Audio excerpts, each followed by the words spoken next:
Okay, welcome everybody. I rejoice that you are all here. It's really amazing that you're taking this time out to consider working with your emotions in a new way. In particular, in Buddhism, there is an emphasis on learning to work with your emotions yourself. One of my teachers who has passed away, Lama Yeshe, he was also one of the founders of this organization where I teach meditation.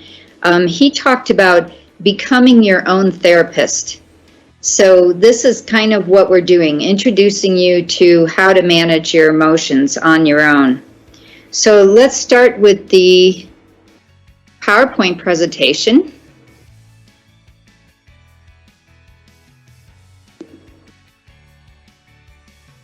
Okay, can you see me? Can you see it? Yes, Ven Drolma, we can see the presentation. Okay, great. So I have a quote here from His Holiness the Dalai Lama.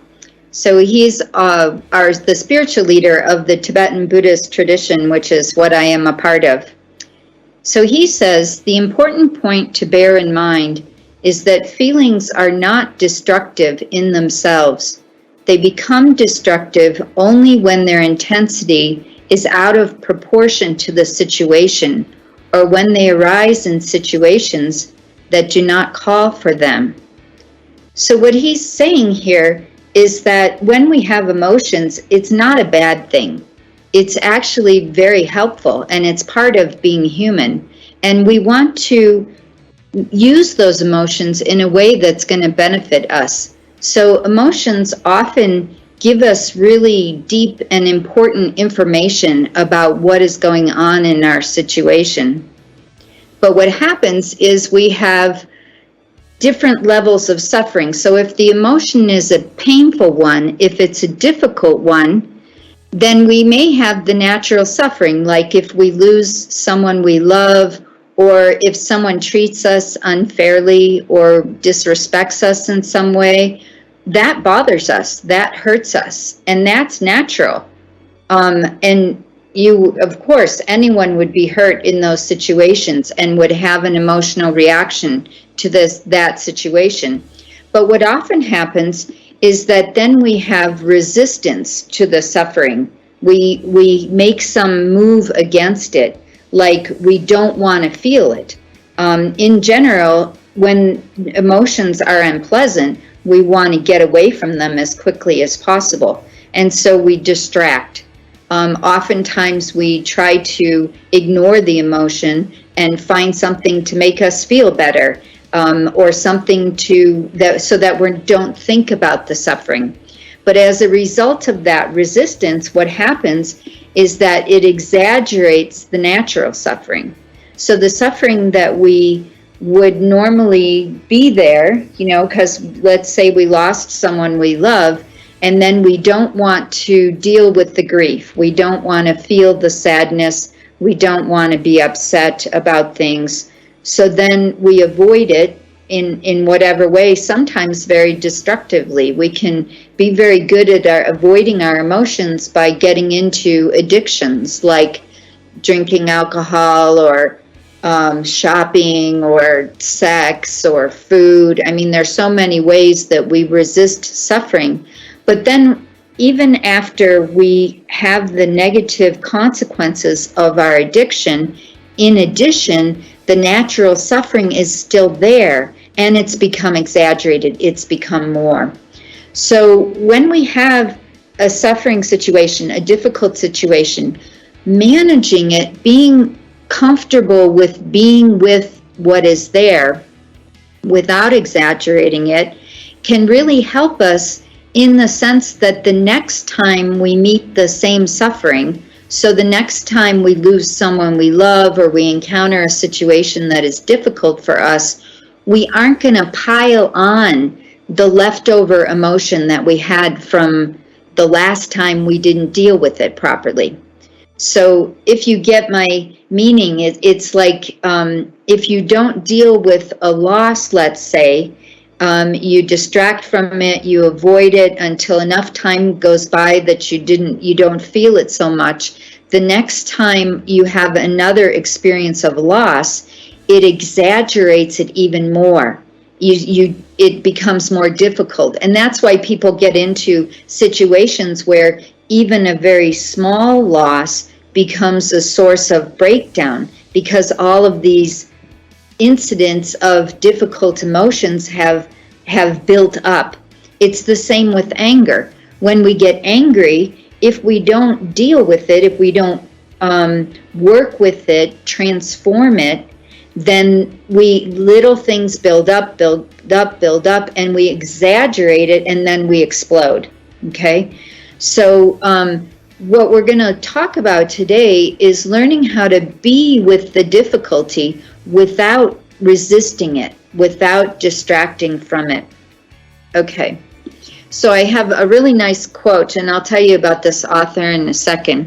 So she says, by becoming mindful, we can drop the compulsion to try to make disturbing thoughts go away, to agitate ourselves by worrying, or to try to make things better or in any way different.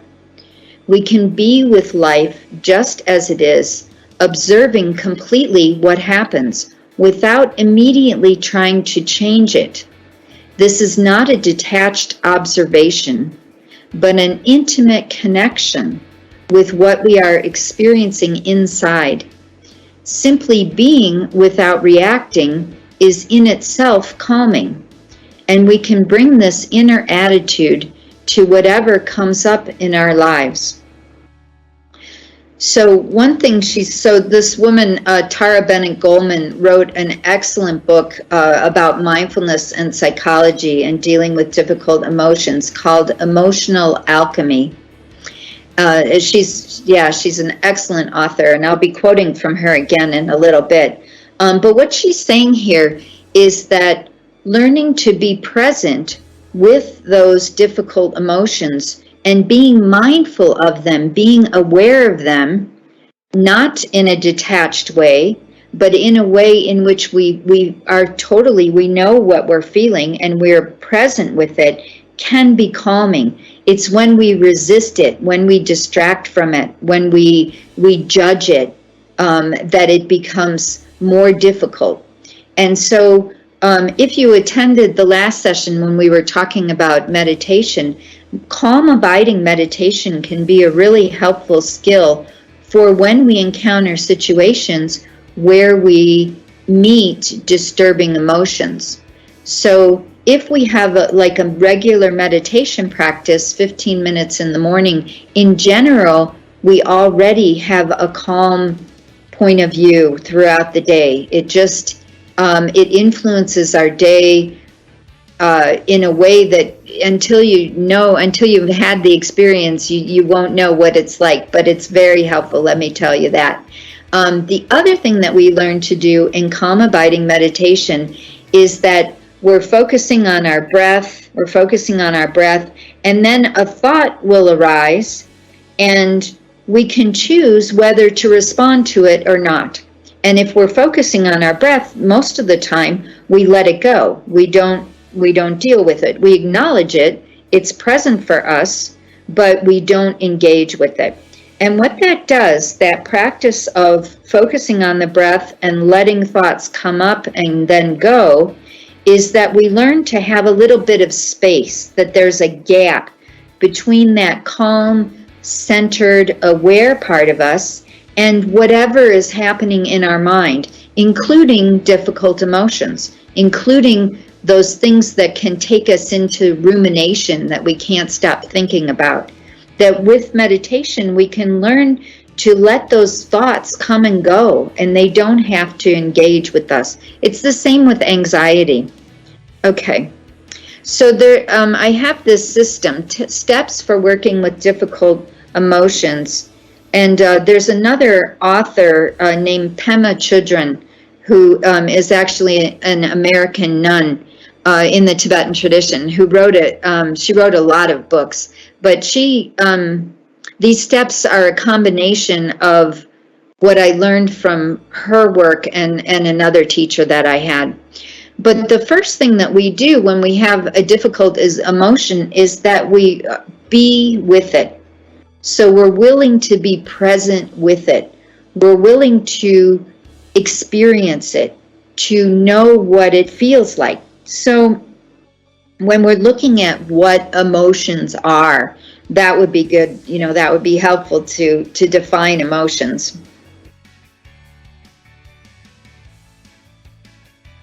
So we talk about the mind, and from a Buddhist point of view, the mind is not located in the head. The mind is located in the heart, which is very interesting perspective. A Tibetan person who points at their mind points at their heart. So when we're talking about emotions, we're talking about thoughts. So thoughts are present because emotions are present in the mind, but they also have this physical component, meaning that when we have an emotion, we often have a physical response that goes with it.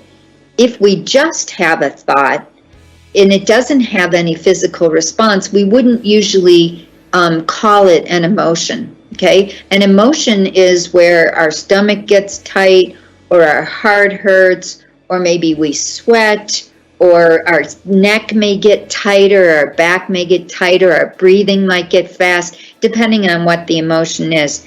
And so being with the emotion involves going into those physical sensations. What exactly is happening within my body?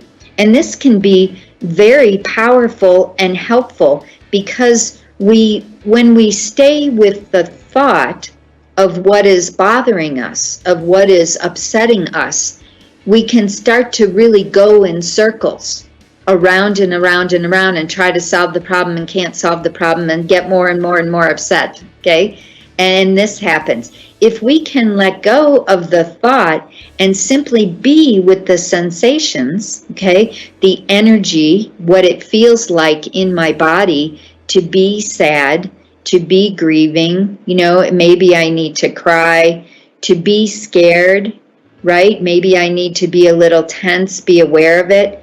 Just being present with it actually will allow the sensation to move. So there's the second step is about an acceptance. When we are being with the emotion, we are coming to an acceptance that it is present in us, that we are feeling it. It's there. This whatever happened that is the condition for me to feel this way actually happened. We're not saying that we have to, that means we don't do anything about it.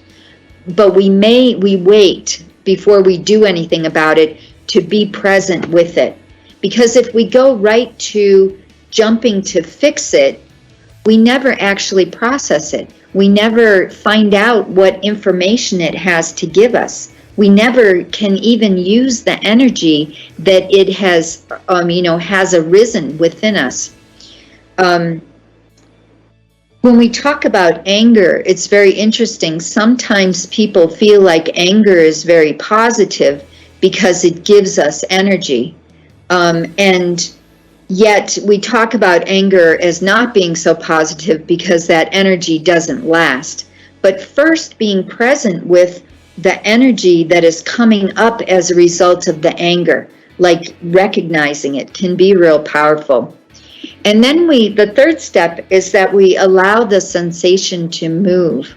So this means we may need to cry, we may need to do some exercise, get out for a walk, or just being present, sometimes sitting down and just feeling what you're feeling. If you can, take a break from whatever the situation is and just notice what's happening for you.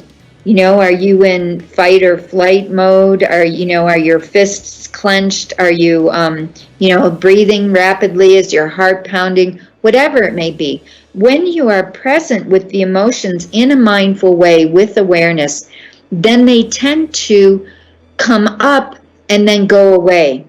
I remember one of the metaphors when I was learning this system that they used is that emotions were like a powerful gust of wind.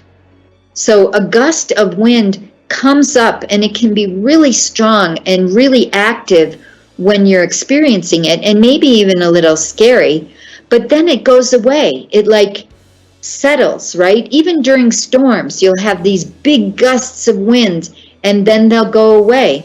Well, that's how emotions work in us as well. When we allow the sensation to be present for us and then allow it to move, this is much more effective way of dealing with it than suppressing it or distracting from it. So once we've allowed this sensation to move and we've got a little bit more calmness that is present, then we can start to investigate, get some awareness of, okay, what is the situation? Now we can start to open our minds to what brought this on, okay? Now, there's always going to be a couple different components of what brought it on. There's going to be an external one in terms of whatever the situation was that we meet. Someone insulted us, or we lost someone we loved, or, maybe we got really jealous of someone or competitive in some way. So there's that, this external, but there's also an internal within the mind and how we responded to that situation.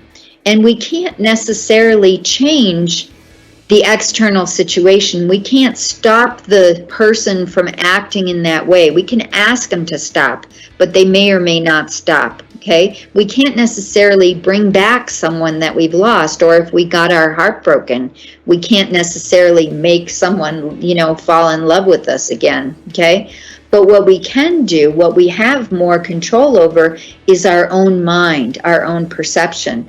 But it's important that we don't jump to that right away. Okay, first we learn to be with the experience of what has happened and start to become aware both of the situation that brought it on, and also what is it bringing up in us? What is happening for us? And then we have compassion for ourselves. Okay? So compassion is that we're feeling bad, okay? This bad thing has happened. We're not pretending it didn't happen. We are acknowledging that this bad thing happened and that I'm feeling vulnerable, that I am in a painful situation, okay? And then we have this wish not to feel it anymore. And that's what compassion is. It's like, I feel bad for you, that you're going through a difficult time, and I really want your suffering to finish. I want it to be over. And this actually is a way in which we can become motivated to start to work with our minds so we don't suffer again in the future.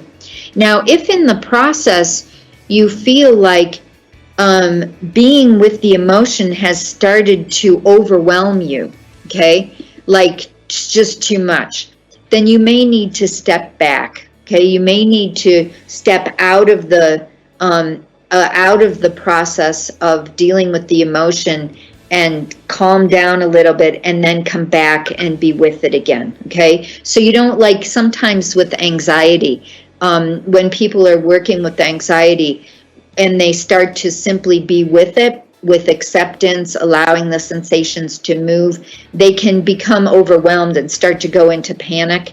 So it's better if you step out of the process, like you take a walk, or you clean your house, or you go to a movie or something for a short time, but then you come back and you work with it again. Okay? So I have a really good anecdote from Tara Bennett Goldman's book that talks about this whole process. So this is a woman who is describing her experience. And she says, a thought arose during a sitting. So she was meditating. I was feeling a distance from my boyfriend and having strong feelings that something had changed that would threaten our relationship. He'd been traveling and we hadn't been in touch much. Immediately after, I had this heavy thought. My abandonment fears took over. So I just noted the surge of emotion. Sad feelings arose, fear and sorrow around loss, I decided to just be with these feelings. Tears came lightly and I let them flow. Then the feelings started to subside. After I finished meditating, I went about my daily tasks, but a while later, the fear and sadness came back. Again, I just stayed with the feelings and the thoughts that we might be splitting up and I would be alone. I decided I needed to accept whatever was happening inside me, even if it was sad. Again, the feelings waned, but stayed faintly in the background of my awareness. I decided I needed to break out of my mental rut and do something invigorating. So I did some vigorous exercise for a while. Then I cleaned my office. As I did so, I felt a surge of energy. After a short time, I felt a subtle release of the background sadness. I could feel the grip of the schema loosening. There was a gentle lifting of the heaviness in my heart. Now I wasn't so worried about our connection. I was able to accept however the connection was unfolding. I could see that acting from fear, as I have usually done, would make me reach out too anxiously to my boyfriend, something I knew would make him uneasy and actually push him away. I was far better to leave things as they were without anxiously clinging to him.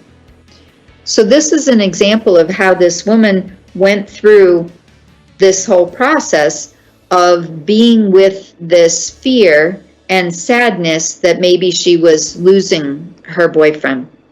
Okay, so acceptance doesn't mean that we give up. Okay, it's not that I just accept I'm a doormat, whatever happens to me, I have to take it, and I'm not proactive in any way, all right? Acceptance doesn't mean giving up. In fact, when we accept first, we can develop resilience, and we'll talk about what resilience is in a moment. I was thinking today, in my other course, I've been teaching about anger and antidotes to anger. And one of the things that happens is that people, oftentimes when people are mean to you, when they're rude to you, it's because they're hurting inside. And then I had this insight, people who have gone through a lot of suffering in their life tend to be much more kind, much more, and in many ways, very strong, this resilience. They can, deal with difficult situations without losing it because they've been through it before. And so this is part of what we're developing. When we're dealing with these emotions in this way, we're developing this resilience. The other thing we're developing is equanimity. So equanimity is a balanced, stable mind that stays calm and strong even in the face of difficult situations. And we're always going to encounter problems. We're always going to have things happen in our lives, no matter how much we spend trying to arrange our life and fix our life, have the perfect, apartment and the perfect roommate or spouse and, the best job and all that. Things are going to happen, like COVID, happened, right? Equanimity is that as we go through positive things and as we go through, very difficult things, our mind stays very stable, okay? And this is what we develop. When we deal with emotions in this way that develops resilience, we also develop this calm, stable mind that doesn't lose it every time something bad happens. And then we also develop flexibility, because with this investigative awareness, we can start to see that there are many perspectives that we can have about any single situation. So the person comes in and starts criticizing me, I can see it as they want to hurt me and they're trying to, fire me, or they're, making my life miserable. Or I can see it as this opportunity, to talk about things, to have a connection, or an opportunity to develop patience. Okay? So when we allow ourselves to be with our emotions and then analyze, look deeply at what our perspective is that brought on that difficult emotion, we learn to be open to other perspectives, to other ways of seeing things. Our minds become more flexible. If we shut down and bury our difficult emotions, or if we distract from them with our addictions, then we don't develop this flexibility. Okay. So acceptance is an understanding that life goes up and down. We have positive experiences, great things will be happening. We get the promotion and then somebody, we go on this great date, like things can really be great. And then it's just like the stock market, it'll go up for a while and then it'll go down for a while. Or it's like the waves of the ocean, up and down. Good things happen and bad things happen. And everyone dies. I was looking at that one today and I thought, I shouldn't put that in there. But in Tibetan Buddhism, it's very interesting. Death is something that you really bring close. Your own death, other people's death. You talk about it. Like people will often say, it's funny, in Dharma circles, people will say, I'll see you next time if I don't die. It's like this, we know death could come at any time. It's a very realistic perspective that everyone dies, we're going to die, and we don't know when we're going to die. So being prepared and being ready for that eventuality, because that's the reality. Tibetan Buddhism is very much about being honest with yourself about the reality. It's not idealism, it's not negativity either, because really good things happen too, and there's nothing wrong with enjoying them, but there are also really bad things happen, and let's work with those as well. Okay, so resilience. The definition is the ability of a person to live through and overcome a traumatic or challenging situation by summoning their inner resources. So I have a picture of this baseball player. He's a Cubs baseball player. So I'm from Chicago, which is where the Cubs are from. We actually have two baseball teams, but the Cubs are, since I was a kid. Anyway, they for about 40 years, I think it was 40 years, had this major losing streak. They were so behind. They were always in last place. And just like, I don't know, maybe 5 years ago or something, they made it to the World Series. And I think they even won the World Series. I don't remember. My dad's the baseball person. But the fans never stopped going to their games. That resilience that your team, even if they are in the, way down there, that idea of resilience, that they stayed strong, they supported their team through its ups and downs until, the team made it to the World Series. This is this idea of resilience. And this is what we want to develop, that we can live through and overcome challenging situations, because it's not dependent on our external situation. It's not dependent because that's unreliable. It's dependent on our own minds, our own hearts. And when we go through difficult situations, smaller ones, like we have to deal with the lockdown so we can't see our friends so much, or we lose something, like we get sick and we can't do something for a while, or we fail in something, like maybe we lose a job, or we wreck a car, or we fail a class or something. When we go through those situations and we come through them strong and clear, this is developing resilience. And then whatever comes our way, we have this equanimity, okay? This balanced and stable mind. And this is what we can develop. It's not, sometimes people think that emotional resilience and stability are something that people have or don't have. Well, from a Buddhist perspective, we're working on our minds all the time, and we can develop this, okay? We can develop this balanced and stable mind. And this is what I was talking about, becoming your own therapist.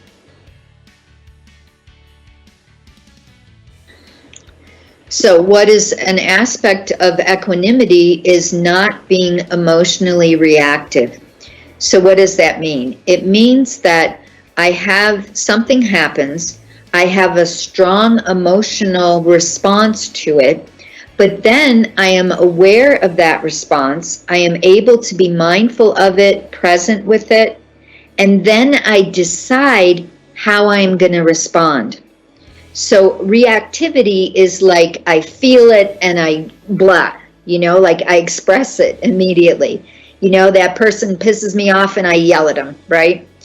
So no emotional reactivity means that I can be with it, I can be aware of it, and then I can choose how to respond. Okay? And then I am much more able to deal with difficult situations better. I have more effect, I'm more effective in very emotional situations because I don't react automatically, because I can pause, feel what's going on with me, get the information, that was unfair, I didn't like that, and then very calmly ask the person to stop. Or if it requires stronger boundary setting, then I might choose to raise my voice. But I'm not doing it automatically out of control. I'm doing it very deliberately, or, putting a hand out or whatever it may be. If there are situations where someone doesn't hear that no means no. Okay, so staying calm no matter what happens. And our minds aren't pulled from one extreme to another. So we don't get overwhelmed with excitement and joy when things are great. I mean, you can enjoy things, of course. We just don't get lost in it, because then we get pulled to as soon as it's not working out, we get pulled to the other end. This, bipolar kind of thing. Okay, so some other ways in which we can develop a sort of a protective mind state to deal with situations that are going to be emotionally triggering for us is called pre-framing and reframing. So we changing the frame in which a person perceives events can change the meaning the person associates with the events. So oftentimes, remember I was just talking about how we can't necessarily change situations. We can't change people. We can't change events that have happened, but we can be aware of how we're perceiving it, how we're interpreting it. Okay, what is our frame? If we've encountered really situations that create lots of difficult emotions in us, usually it's because the frame in which we have that we have put on that situation is one that really exaggerates the negative, that sees it as, uses words like I can't take it anymore, or it is so horrible, it's the worst situation there is. These really extreme words are the frame that we can start to become aware that we're saying these things. I will die if I can't have that person, that kind of stuff. Then it becomes this extreme. Now, so pre-framing, before we get into the situation, is a conceptualizing a situation or a person before the occasion happens. So I was in a situation where I would get really frustrated with my nephew. And my nephew, I don't know, he was probably a teen at the time. And when we used to play games, we would play board games at his house. And he would be really competitive. And then when he started losing, he'd just give up and quit, right? And this just drove me nuts. It just really bothered, it really annoyed me. And I didn't like being annoyed. And sometimes I would snap at him and, say rude things, just reacting, right? And so I decided one day that we were sitting down to play a game. It was he and I and my sister, his mom. And I decided, I sat down and I said, okay, if I get annoyed, then I lose, right? And I was just saying it to myself so that I could pre-frame the situation so that I wouldn't get upset with my nephew when he did his usual thing when we play games. And my sister looked at me. She looked at me like I was nuts. It was funny. He didn't even hear me. He was like getting his games, pieces. But this is pre-framing, right? Before the situation or occasion happens. And then, I didn't get annoyed at all. It was like, I'm not going to get annoyed. He can act however he wants. And then it was like, he's just a little kid, right? Why are you getting upset at a little kid? And it's a game. Okay. So reframing is seeing the situation or person in a different way following the occasion. So after it happens, we start to feel what we're feeling. We stay mindful. We let the sensations move. And then with this investigative awareness and with compassion, we can start to see how maybe we could look at things differently, how we could perceive it in a way that doesn't cause so much pain. Okay, this is reframing. So this is something you can do. You can do this in meditation. You can do it in journaling. You can do it in visualization. I mean, all these things, are helpful. Okay. Then the last thing I want to talk about is contentment, because contentment is another very protective factor for difficult emotions. So contentment is being happy with who we are and what we have. So often I think our minds have a very negative bias. And this is in some ways due to evolution. The fact that we had to see problems always. We had to be looking for worst possible scenarios so that we could survive. If we could imagine that there might be a tiger around the corner, then we could protect ourselves, right? But the problem comes when we do that all the time. And that's all we see is the problems in our life. And so we can consciously develop contentment by seeing and being grateful for all the positive things in our life.